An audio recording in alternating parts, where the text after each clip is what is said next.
Sono state 14 in tutta la Liguria le domande di finanziamento presentate agli uffici di Filse per lo sviluppo dei servizi turistici innovativi. Fra i progetti ammessi ci sono attività di ricettività turistica, commercio e mercati, comunicazione e marketing, organizzazione di eventi, servizi e attività associative.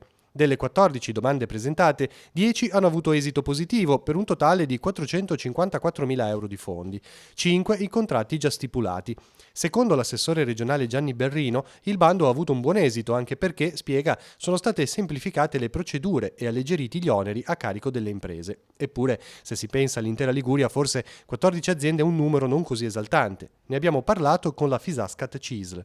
Per ora noi ci aspettavamo una risposta sinceramente un po' più alta, però sono sicura che il Patto del lavoro del turismo, visto i risultati estremamente positivi della scorsa edizione, è sicuramente un buon strumento di crescita per le imprese del settore, quindi sono inalterati i bonus della precedente edizione. In più siamo riusciti ad inserire un nuovo bonus di euro 4.000 per i contratti a 9 mesi e abbiamo alzato al 30% la premialità per le aziende che fanno contrattazioni di secondo livello. Crediamo che il patto per il lavoro del turismo sia uno strumento fondamentale per il lavoro del settore e soprattutto per la crescita del settore stesso.